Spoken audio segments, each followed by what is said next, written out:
Oi, pessoal, sejam todos muito bem-vindos à nossa trilha de podcast de transformação além do digital, muito além do digital. Acho que vocês têm acompanhado os últimos episódios. A gente tem trazido vários temas interessantes e diferentes, onde toda essa jornada compõe e esbarra ali no meio do caminho.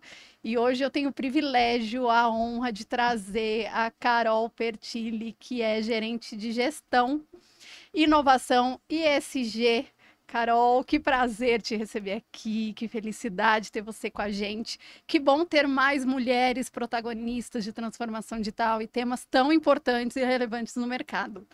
Obrigada. Ju, prazer, muito obrigada pelo convite. Que oportunidade linda falar desse tema e trocar contigo, né? Uma mulher também super empoderada e que está trazendo informação de qualidade para muita gente. Então, obrigada pelo convite. Que bom, maravilha.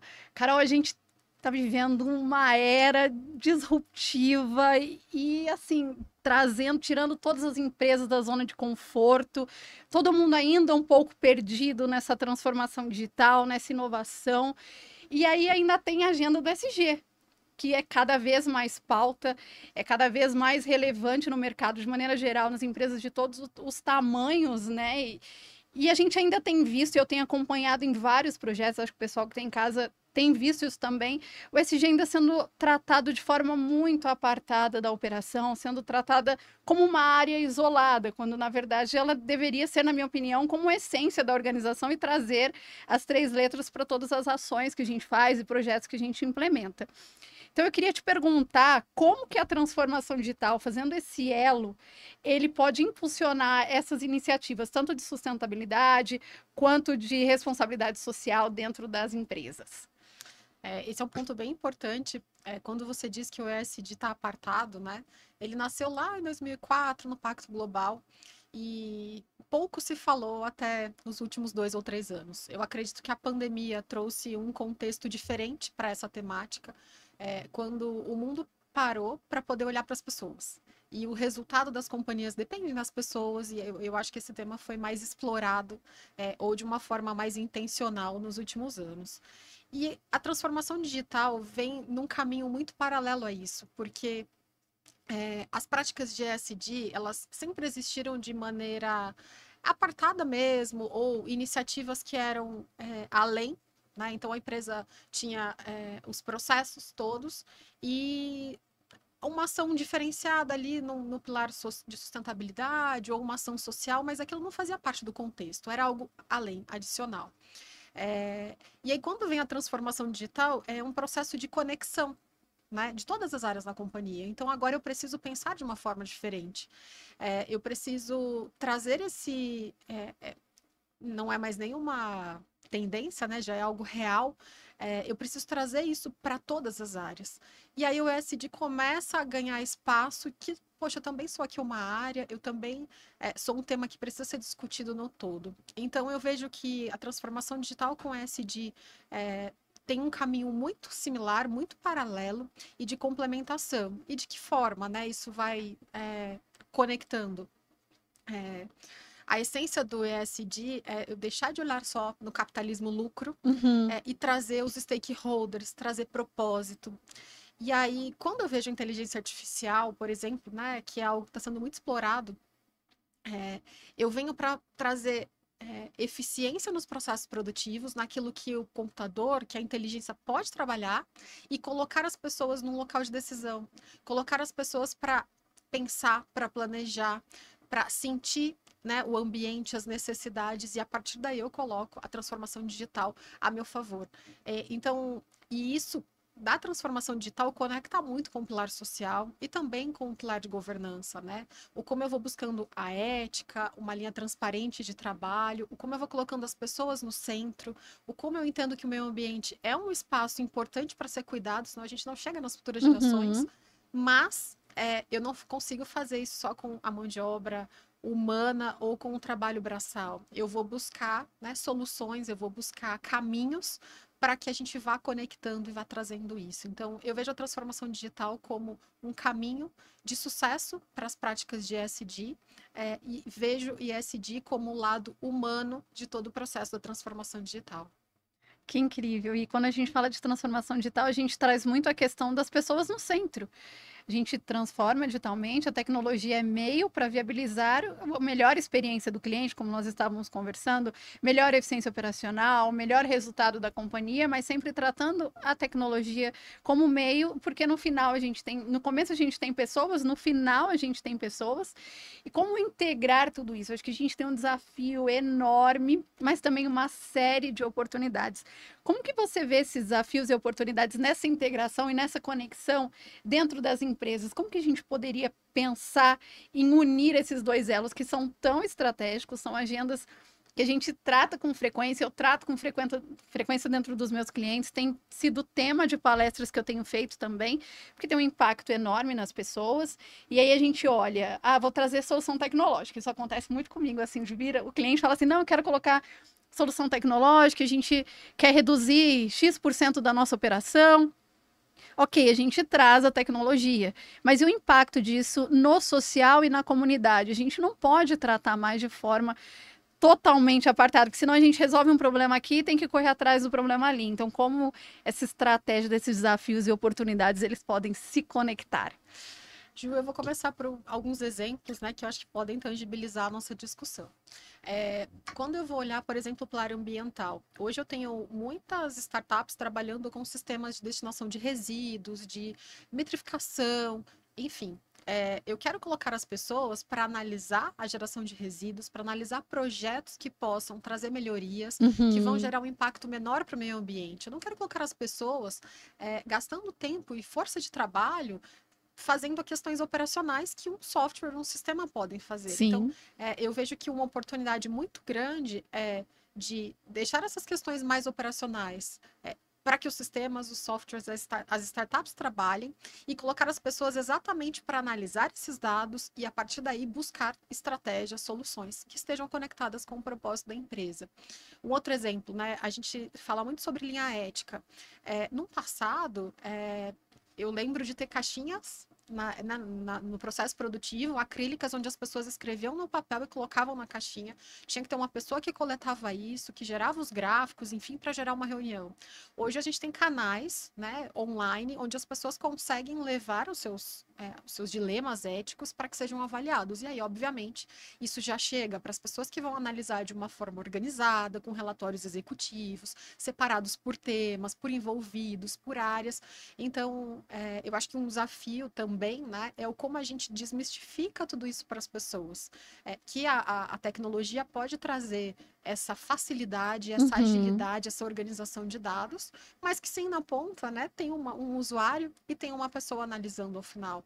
No caso, por exemplo, do G, da linha ética que a gente está trazendo aqui, eu acredito que sempre vai precisar de uma investigação, de alguém correlacionar os fatos, buscar evidências, entender do contexto, para poder chegar, né, em alguma decisão final, um parecer, ou pelo menos algumas indagações. Eu preciso da pessoa, mas eu tenho o sistema fazendo algo que vai facilitar e vai ajudar. Acredito que um desafio muito grande, além da desmistificação da tecnologia, seja também o como a gente facilita a integração das pessoas de todos os níveis com a tecnologia. Então, nós temos que lembrar que no ambiente corporativo, na sociedade, eu tenho pessoas altamente qualificadas ou uma geração Z que está totalmente acostumada e eu tenho outras gerações, eu tenho outras pessoas de outras classificações etárias e, enfim, que trabalham em outros nichos, segmentos que não estão tão acostumados com isso, né? E como eu consigo chegar até eles? Como eu conecto eles nesse processo de uma forma simples, que não seja algo tão disruptivo ou tão diferente, mas que seja inicial, que a gente comece adaptando para que as pessoas estejam prontas também para esse processo. Porque de nada adianta você ter um bom sistema ou a tecnologia trabalhando a seu favor se as pessoas não estão conectadas genuinamente com aquilo, né? Esse dia é um propósito. E esse propósito precisa estar conectado com as pessoas. Senão vira algo obrigatório, que as pessoas fazem por uma imposição ou obrigação, mas esse resultado não se sustenta ao longo do tempo. Com certeza não se sustenta. Eu acho que a gente tem esse impacto muito grande dessa transição geracional que estamos vivendo. A forma como nós lidamos com o trabalho é diferente da geração que vem depois da nossa. Eles estão muito mais vinculados e conectados ao propósito. Então eu vejo que esse movimento ele também funciona proativamente para reter os talentos que a gente tem dessa nova geração. Senão a gente não consegue continuar movimentando o mercado e não consegue continuar alavancando e transformando essas pessoas nos novos líderes, né?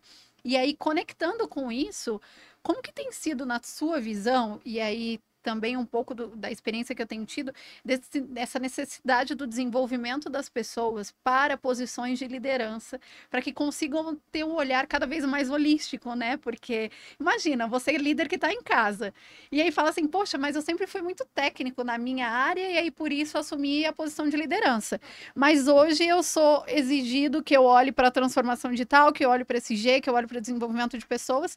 Também é um desafio muito grande, porque de um lado a gente fala, ah, não, a liderança cada vez mais tem que assumir menos o papel do líder herói, de que dá conta de tudo. Mas ao mesmo tempo a gente tem uma série de agendas que a gente vai trazendo que nem sempre é o core daquele líder, né? Então, como que você vê hoje esse papel da liderança nesse desenvolvimento, nessa estratégia, nessa conexão, que tem que ter uma visão mais ampla e a gente sabe o quanto é difícil. Se a gente olhar para trás, talvez os últimos 20 ou 30 anos, as faculdades onde as pessoas tinham maior reconhecimento ou onde tinha a maior concorrência eram as faculdades de exatas. E essas eram as profissões muito reconhecidas pelo mercado, e acho que mais do que isso era onde as pessoas gostariam de estar. Hoje, né, 20 ou 30 anos depois, houve uma inversão disso, e eu acho que muito óbvio, né, todos os extremos, eles são momentos, e isso vai se regulando com o tempo e o passar das gerações, mas eu acho que é um primeiro olhar para mostrar que o lado humano, ele está presente em tudo, né, e mesmo que eu escolha uma área muito técnica, eu vou ter que lidar de alguma forma, direta ou indireta, com as pessoas, e aí nesse contexto todo entra a liderança. Eu acredito muito na liderança focada para as pessoas. A parte técnica é muito importante, mas se eu não inspiro pessoas, se eu não sei trazer o melhor dessas pessoas, eu nunca vou conseguir atingir os resultados, ou esses resultados não serão consistentes. E aí, nesse contexto todo, tem um desafio muito grande, né, para os líderes, que é do como eu entendo esse meu lado humano primeiro, para que depois eu possa colocá-lo dentro de uma liderança, de um contexto profissional. Então é você ter um espaço para você se conhecer, se ouvir, entender os teus propósitos e conectar depois isso com o teu processo profissional, né? A gente veio para um mercado de trabalho que não é mais procurar emprego a qualquer custo, ou eu preciso me recolocar, e eu preciso me conectar também com o meu propósito, e conectado com o seu propósito, e aí você vai entender dentro da liderança como que isso vai ser desempenhado. Eu acredito muito na parte escolaridade, de formação para esse dia. Acho que tem muitos cursos no mercado hoje, ou muitos podcasts, ou informação disponível. Mas mais do que isso, de novo, você buscar o teu propósito e se conectar com aquilo, para que seja de uma forma genuína. Eu vejo que as lideranças inspiradoras hoje são as pessoas que vivem genuinamente aquilo que elas pregam. E é assim que as pessoas se comprometem em entregar um resultado em conjunto, né? A gente saiu daquela liderança que manda e você obedece porque você tem juízo, e a gente foi para um caminho de uma liderança colaborativa, participativa, daquela figura que te inspira mesmo.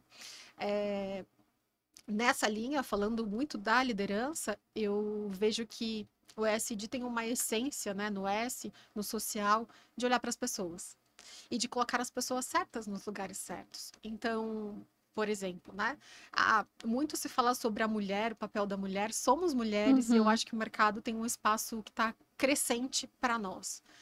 Mas não é somente uma estatística, ou não é só sobre você abrir vagas e cotas de liderança para mulheres, mas é você realmente desenvolver, né, mulheres e encontrar no mercado pessoas que estejam ligadas com aquele propósito. Então, eu acho que vai muito além da estatística, vai muito além de cumprir uma cota, e vai muito sobre ligar o propósito. Então, no final de tudo, né, eu preciso querer ser um líder, e eu preciso querer me conectar com essa nova estratégia. E caso isso não seja para mim, não tem problema. A gente tem caminhos, né? Carreiras de especialistas, a gente tem cientistas, tem muitas outras frentes que as pessoas podem buscar. Mas eu acredito que um líder hoje, ele não pode deixar de falar de ESG e principalmente de olhar para o lado humano das relações. Perfeito, eu concordo 100%. E o quão é desafiador para nós, que já estamos em posição de liderança, reconhecer e fomentar os novos líderes, né? Porque, de fato, eu também tenho esbarrado em algumas temáticas dentro dos nossos clientes aqui na empresa, dessa transição geracional não ter um substituto direto, que a pessoa reconheça, não, se eu sair da empresa hoje ou se eu subir de posição, essa pessoa pode me substituir. Porque a gente não teve ainda esse fomento de conexão com propósito. Muitas empresas ainda trabalham naquela questão de resultado, resultado acima de qualquer coisa, e a gente esquece que quem gera o resultado são pessoas, e se as pessoas precisam se conectar ao resultado que ela vai gerar, senão ela não vai gerar o resultado. E aí tem uma série de fatores que vão entrando aí, a gente esbarra na cultura organizacional, né? E o quão desafiador tem sido a cultura organizacional em diversos projetos de inovação. A gente não foi acostumado a errar, né, Carol? A gente cresceu sem poder errar na nossa casa, nós somos mães, crescemos sabendo que não podemos, entre aspas, errar com os nossos filhos, senão a gente sente uma culpa enorme por isso. E aí, no mundo corporativo também, qualquer erro ou semelhança com erro já dava aquele gelo no estômago, aquele mal-estar, aquela palpitação no começo da nossa carreira. Com certeza com você foi assim também. E hoje a gente trazendo uma cultura de inovação para dentro de casa, trazendo transformação digital e permitindo que as pessoas cometam as falhas experimentais. Olha o tamanho da dificuldade que a gente tem de quebrar uma série de barreiras com os líderes, né? Que isso vai ter em todo o cascateamento estratégico, tático e operacional, como a informação chega no operacional para incentivar as pessoas a assumirem o novo papel de liderança. E aí a gente vai entrando num imbróglio, né, gigantesco. E aí eu queria entender com você hoje do mercado que você atua, da onde você está nos seus projetos, como você enxerga que a transformação digital ela pode reduzir esse impacto ambiental, que ela pode promover aí a eficiência de dados, a governança, de forma prática ali dentro dos projetos que você atua, sem dar detalhe, claro, mas assim, de maneira geral, como que você entende, assim, porque hoje eu tenho recebido também bastante, Ju, o SG para mim ainda é muito teórico, e eu sinto necessidade e falta ao mesmo tempo de como conectar isso ao meu dia a dia e operacionalizar o SG. Muito se falou sobre o ESG nos últimos anos, mas existe um trabalho de bastidor importante antes disso aparecer para fora, né? Então, para dentro, quando a gente fala, por exemplo, da pegada de carbono, isso é um tema muito forte falado.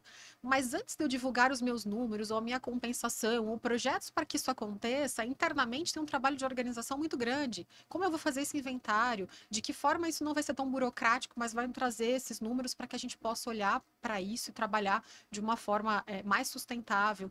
Então, eu vejo a transformação digital ajudando exatamente nesse gap. Então, eu tenho a teoria, eu não sei por onde começar, eu tenho um mercado me cobrando posicionamento, cobrando que eu tenha números, que eu tenha um relatório para mostrar as minhas práticas, e como eu vou chegar, né, como eu vou atravessar esse caminho? Exatamente através, na minha opinião, do processo de transformação digital para que você consiga fazer uma boa análise das suas necessidades através da materialidade, que é uma das ferramentas do ESG, e buscando soluções rápidas para você encurtar esse gap, né? Nós estamos anos falando desse tema, mas tem poucas iniciativas diretas sobre isso. Como eu encurto esse caminho para que eu consiga focar no meu resultado, mas que também não tenha um planejamento falho? Então, eu vou buscando sistemas, soluções práticas que vão me dar resultados rápidos, mais consistentes, para que eu consiga planejar e tomar as minhas decisões. Eu acredito no ESG, onde a empresa conhece os seus stakeholders, conhece os seus impactos, tem o teu propósito, que é chegar lá, Mas tem um caminho que eu vou construir isso. Como, né? Então, qual é o meu foco? Qual é a minha regionalização? A gente fala do SD global, mas eu não posso esquecer do meu regional. As Uhum. práticas são diferentes, os desafios são diferentes das empresas.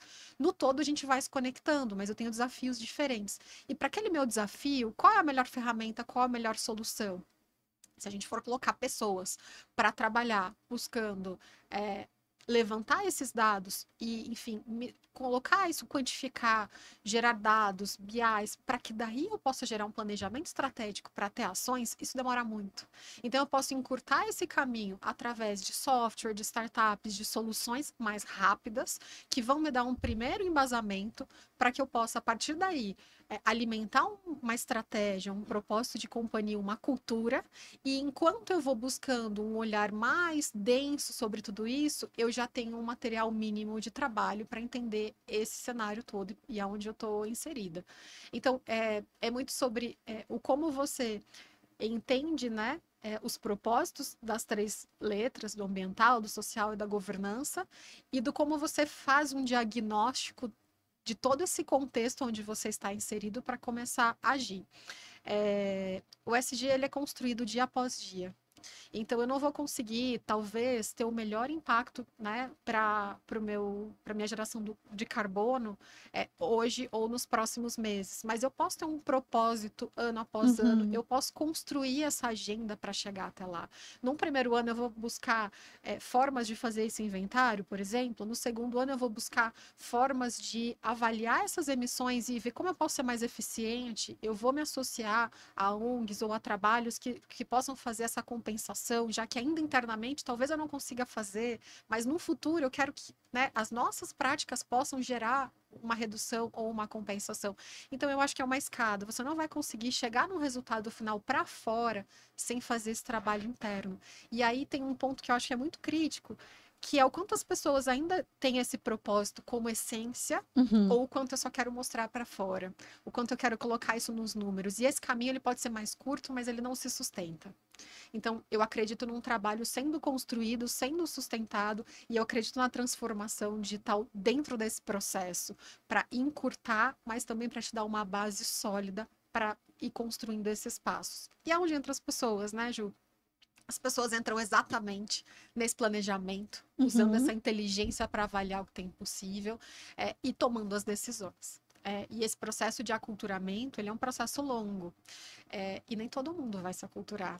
E aí tem um outro dilema de como eu vou buscar líderes que estejam dispostos a esse propósito e a viver isso, e o quanto também tem uma pequena massa ali que não vai se adequar e que, enfim, aos poucos o mercado vai deixar de lado e essas pessoas vão precisar repensar esse mindset. Sim, e eu tenho comentado bastante aqui nos episódios da importância dos programas de reskilling, né?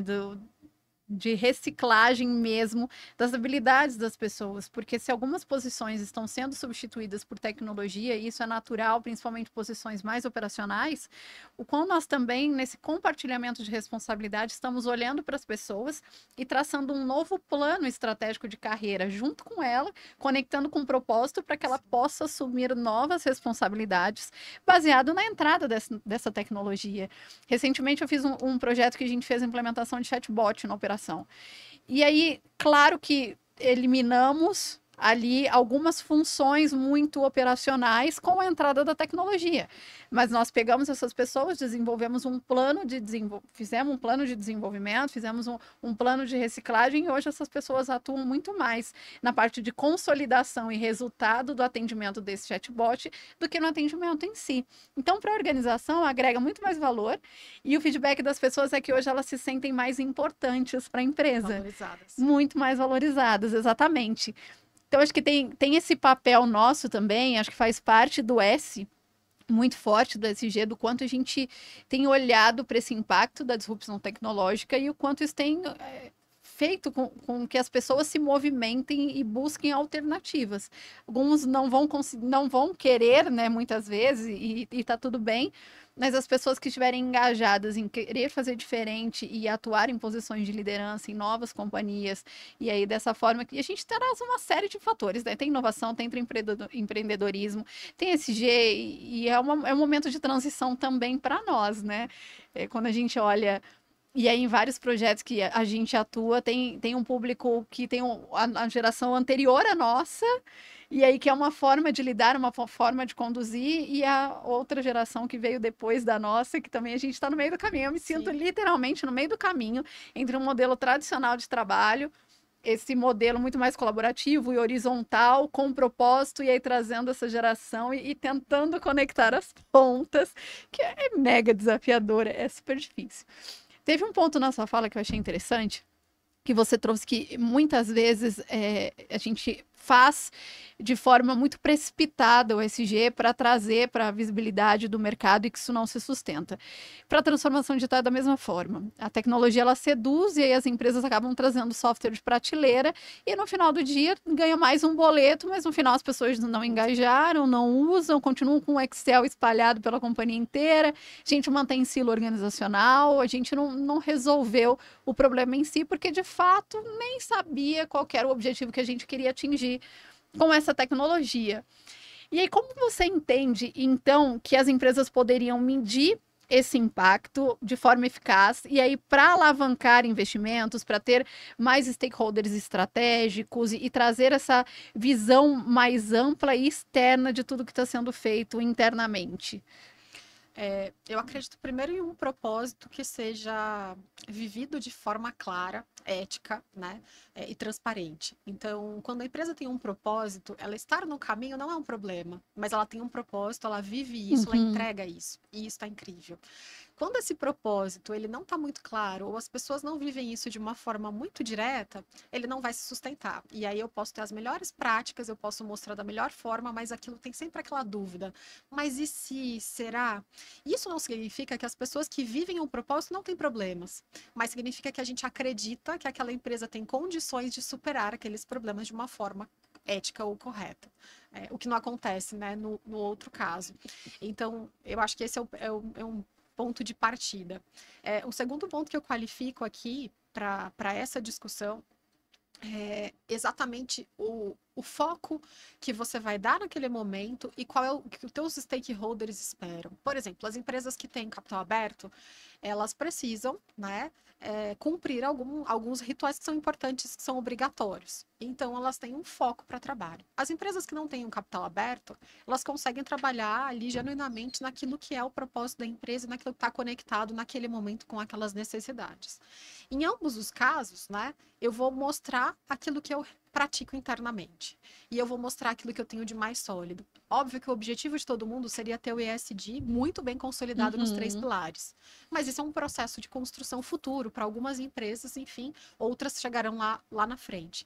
Então, qual é o meu pilar mais consolidado nesse momento? Ou qual é o pilar que eu quero intencionalmente desenvolver? Né, de forma assertiva, de forma genuína.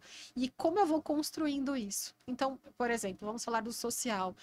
A mulher, para a gente, é algo que é um valor e nós queremos trazer essa discussão.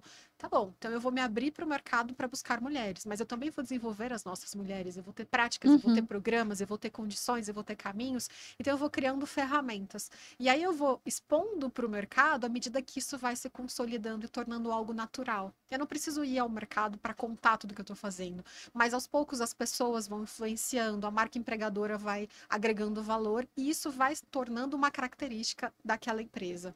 E aí você vai seguindo, né, nos seus propósitos, seus princípios. Então, um outro ponto importante que você trouxe, né, o letramento digital.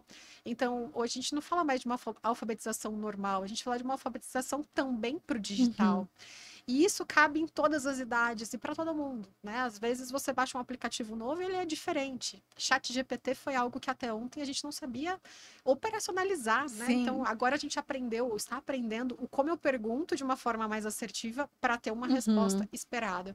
Então, também acredito que esse letramento digital, esse olhar para o digital de uma forma correta, seja uma chave do sucesso das empresas, né? Ou como eu vou conseguir envolver as pessoas para usar o software que eu estou buscando, que eu estou querendo, ou que é o de prateleira.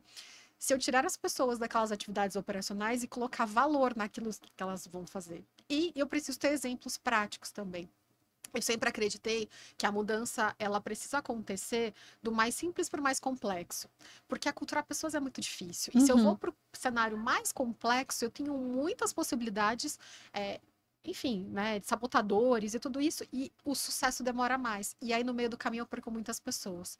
Se eu vou para um caminho mais curto e mais simples, eu tenho um primeiro esforço que gerou um primeiro resultado e eu engajo e renovo a energia para que eu vou para um segundo esforço e até que eu vou chegar em algo muito complexo.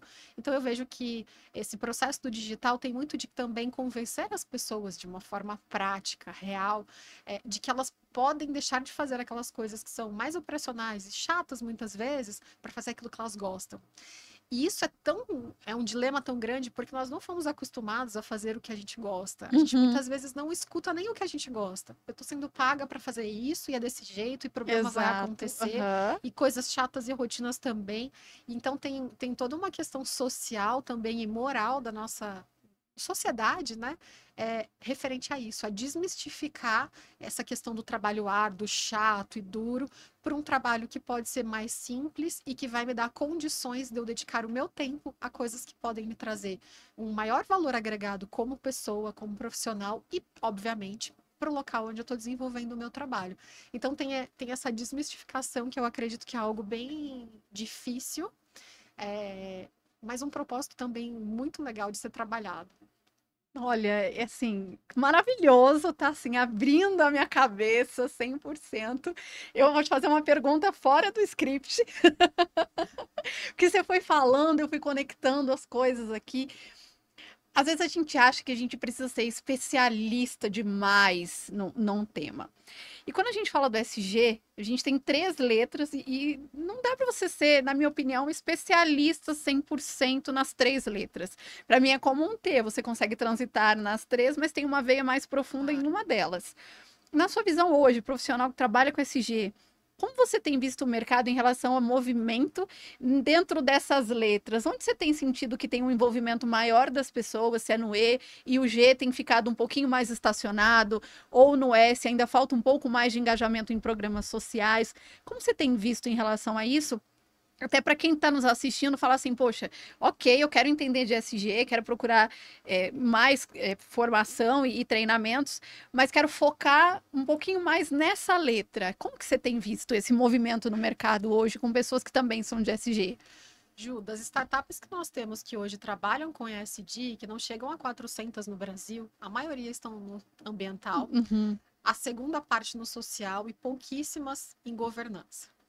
É, e eu acho que é o inverso. A governança, ela é a linha cerne para tudo. Porque da governança vem a ética. E eu acho que o ESG se resume, se eu pudesse, assim, né? É muito difícil resumir, é muito simplório resumir, mas para mim é a ética, né? É você praticar a ética nos seus processos corporativos, com as pessoas, né? Seus clientes e também com seus profissionais, que passam a ser o centro também, né? Dessas discussões. A gente nunca valorizou tanto a mão de obra como a gente tem valorizado hoje. E a ética no cenário ambiental.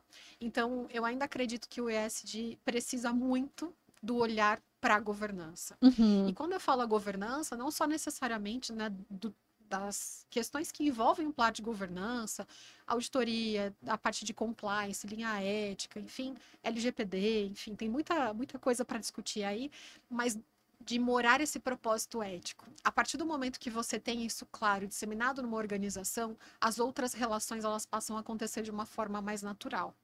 Por que eu acredito que o ambiental seja mais disseminado? Porque ele é mais visível, né? uhum. Então eu acho que tem um apelo maior. Mas assim, a gente tem cientistas falando sobre, por exemplo, as questões climáticas há 40 anos. E a gente precisa passar por questões para, né, reais para começar a acreditar e trabalhar.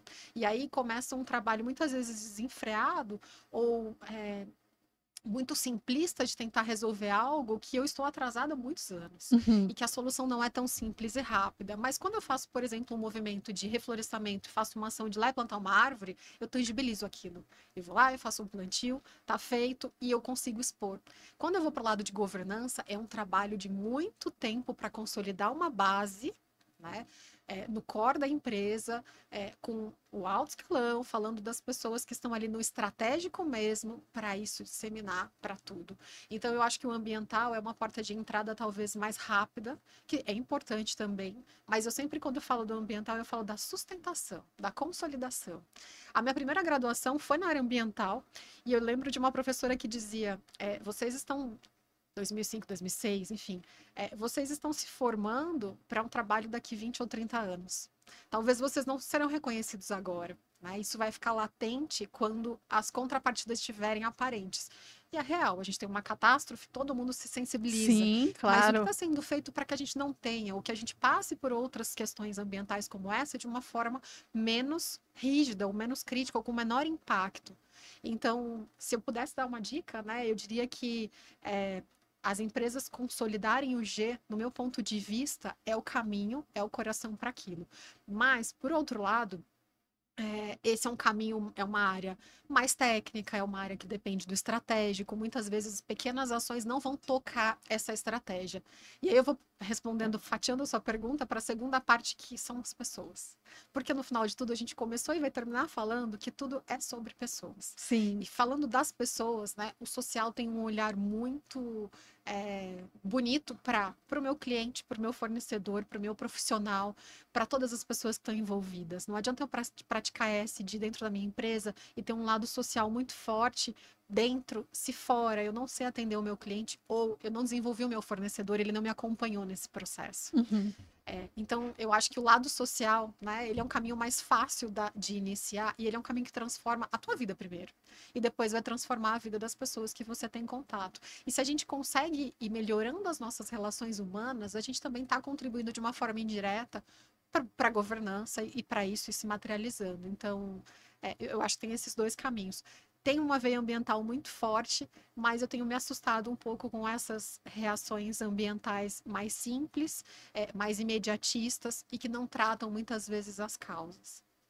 Eu tenho acompanhado também um pouco do SG, e aí eu vejo muito mais consolidado também a parte do ambiental, já tem indicadores também muito bem estabelecidos, as empresas já têm olhado muito para isso, principalmente indústria, mineração, segmentos que têm impacto real, assim, muito forte no meio ambiente. E também tenho percebido esse movimento grande, acho que a gente comentou de um dos eventos que você esteve recentemente, né? Sobre a parte de inclusão, a parte de diversidade e que impacta no S também, mas tem um pezinho no G, não tem? Sim. E aí ele está ali transitando no meio do caminho. E nos grupos que eu participo de SG, eu tenho recebido respostas muito semelhantes à sua em relação à dificuldade que as empresas ainda têm em relação ao G e trazer uma governança de qualidade, porque no final é essa governança de qualidade que vai direcionar para o S e para o E, né? E aí a gente não pode esquecer que a governança é fundamental ali e ela acaba transitando em todo o cenário.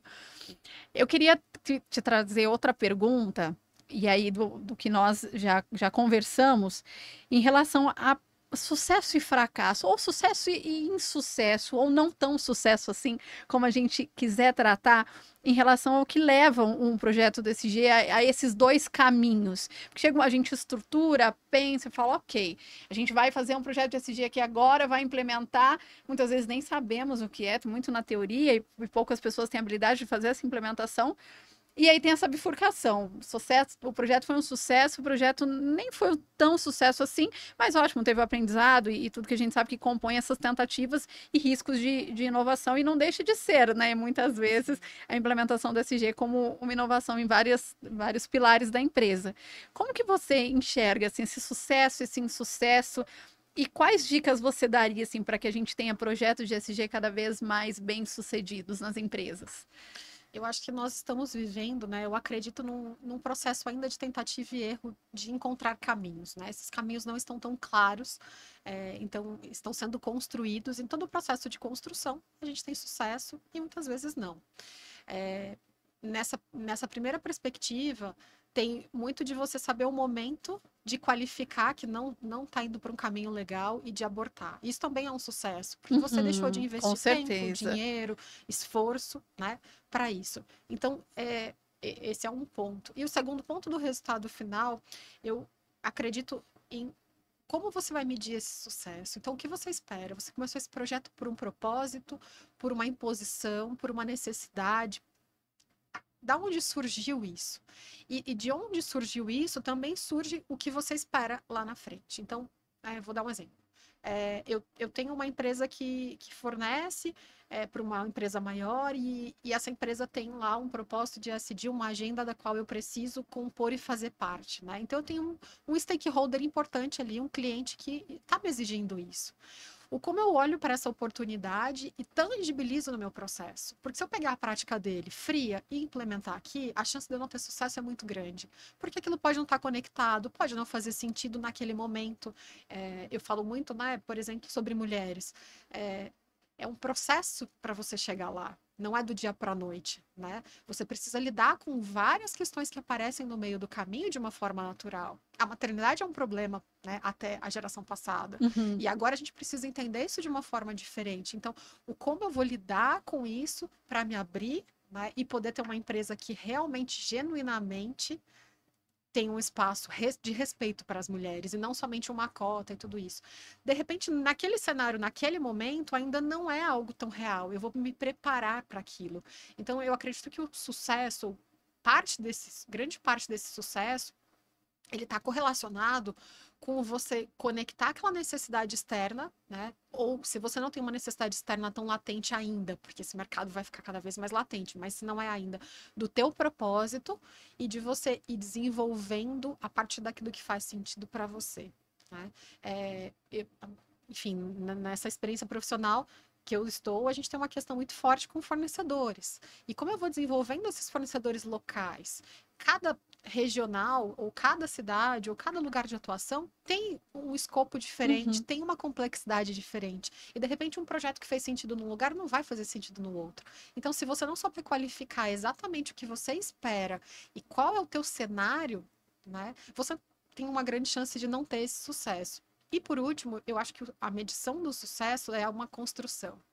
A gente não vai conseguir definir índices de sucesso num primeiro projeto, num segundo projeto, nessa jornada do ESG. Eu preciso ir compondo isso. E setar essa expectativa é algo importante. Porque às vezes a empresa acredita que vai investir e no final do ano eu vou ter ali uma agenda de ESG maravilhosa para expor e sustentável. E não, é um processo, é uma construção. Então, muitas vezes, nesse processo de construção, o sucesso são internos, são comemorações ainda de uma estruturação, de um diagnóstico, de um planejamento para daí conseguir buscar ações, né? E tem muito de você avaliar se o teu sucesso vai ser medido pelo seu público externo, pelo seu público interno, o que você espera. Parece muito bobo, mas às vezes a gente começa os projetos naquela ânsia de fazer, de comprou a ideia e, nossa, faz sentido, e eu esqueço de olhar aonde eu quero chegar, qual é o meu propósito e como que eu vou chegar até lá. Porque senão a gente se perde no meio do caminho. Tem tanta inovação disponível, tem tanta startup bacana, tem tanto propósito legal para a gente se conectar, mas aquilo que realmente vai fazer sentido e vai trazer uma vida longa para a gente tem que estar conectado, tem que ter aquele alvo desenhado para chegar até lá. Uma questão adicional é envolver as pessoas certas, que acreditam, que conhecem, que te ajudaram a traçar aquele propósito, que estão envolvidos. Porque também de nada adianta você chegar no final do projeto com um sucesso tangibilizado ali em números, em práticas, mas que as pessoas não agregaram valor naquilo, ou não compraram aquela ideia, ou eu mostro para fora um sucesso que dentro talvez não seja vivido. Então, talvez esteja sendo muito repetitiva, mas a palavra propósito, ela transforma muito o processo do ESG, né? Eu acho que ESG é muito da ética e do propósito que as pessoas e que as empresas têm naquilo que elas vão fazer. A gente trabalhou muito, Ju, inclusive em projeto conjunto, né, sobre dados. Então, no final de tudo, também a gente não vai fugir sobre tangibilizar isso. Uhum. Com E não é certeza. tangibilizar no final, é entender de que forma a gente vai tangibilizar isso ao longo do processo para que também no final você tenha indicativos do sucesso ou não para voltar naquela questão inicial que eu falei, de saber o momento de reorganizar, de parar, ou de seguir, de investir mais, enfim. Legal demais, acho que trouxe muita clareza, assim, da importância da gente conseguir sustentar. E eu gosto muito quando você traz essa parte do propósito, eu acho que é quase como uma evangelização nossa, é um mantra, assim, é propósito, a gente precisa trazer dentro das outras nossas frentes de trabalho, dentro da organização, e é um sucesso saber que estamos no caminho e não só o fim que a gente espera, porque ainda é algo muito intangível para várias empresas de pequeno, médio porte. Trazem para mim, assim, muitas conversas que eu tenho, me relaciono com muita gente. As pessoas falam, não, mas esse dia não é para minha empresa ainda é pequena. Mas a empresa ela vai crescer e ela já precisa crescer com esse propósito e essa essência muito bem canalizado, instituído na cultura. Então, como trabalhar isso também é um desafio enorme. Acho que tem que desmistificar essa parte de o resultado só veio no final da implementação do que eu idealizei que faria sentido quando é algo novo para muita gente. E aí você não conecta com o resultado final da organização. Aí você olha para o projeto e fala, mas não mexer os ponteiros. Mas, na verdade, o objetivo dele não era mexer os ponteiros. A gente não conseguiria não nesse ainda. Momento, exato. Ainda é uma fase de estruturação. E eu vejo que pecamos muito, em muitos momentos, de esperar resultado muito rápido. Imediato. E aí, olhando para o lado da transformação digital, de trazer tecnologia a todo custo e achando que a tecnologia por si só vai resolver todos os problemas, não se sustenta. E aí fala, poxa, mas a tecnologia não deu resultado. Ah, mas a startup não funcionou. Não, mas qual trabalho foi feito ao redor disso para que a tecnologia se acomodasse dentro da empresa? Então, a gente não olha, é mais trabalhoso? É mais demorado? Mas é consistente e sustentável. E acho que isso conecta muito com SG e, assim, explode a nossa cabeça. Que maravilhoso contar com você, que incrível ouvir tudo isso. Acho que quem está nos assistindo está olhando e falando assim, poxa, agora a SG está mais claro do que é, e não é tão teoria, e não é só ambiental. Porque a gente fala, não, SG, mas tem que reduzir o dióxido de carbono. Mas calma, não é só isso. E as pessoas, baseado no seu propósito, se conectar com qual letra ela se identifica melhor. Eu, hoje, na ABSS, que é a Associação Brasileira de Startup em Saúde, a gente tem, que olha para a parte ambiental, sim, mas tem startup voltada para o cunho social e que as pessoas se identificam com aquela frente e você vê paixão naquilo. Então, acho que essa é a questão, é conseguir fazer toda essa mudança geracional em meio a toda essa visão holística e, ao mesmo tempo, setar as expectativas em relação ao resultado de curto prazo. Esse é um ponto importante. Muito obrigada, maravilhoso te receber, de verdade, estou muito feliz. Era um tema que eu queria trazer para o canal há um tempo, tem sido a atuação nossa também como empresa. Eu falei, não, mas eu quero alguém que eu reconheça como referência. E queria tanto que fosse mulher, então obrigada por ter vindo e por ter aceito o nosso convite. Ju, muito obrigada pela oportunidade, que momento rico de poder trocar contigo e falar muito desse tema. E acho que para fechar, para as pessoas que falam que a SD não é para elas ou para as empresas, né? Eu queria dizer que cumprir legislação é um caminho obrigatório para todo mundo, né? Lidar com pessoas ou ter profissionais é um caminho obrigatório. O CNPJ nasce com 2 ou 3 pessoas. Falar de saúde mental, de diversidade desse mundo que a gente vive. Então, o SD não é algo novo, ou ele não é algo diferente, ou que eu vou buscar. SD já é natural, né? Para a nossa sociedade, para todos os CNPJs. E como você vai olhar para isso que vai fazer a diferença, né? O quanto você está realmente olhando para isso e conectando nas pequenas coisas. Obrigada pela oportunidade, e que essa agenda de SD possa crescer, e cheia de mulheres que possam também trazer essas informações para todo mundo. Fechado. Muito obrigada.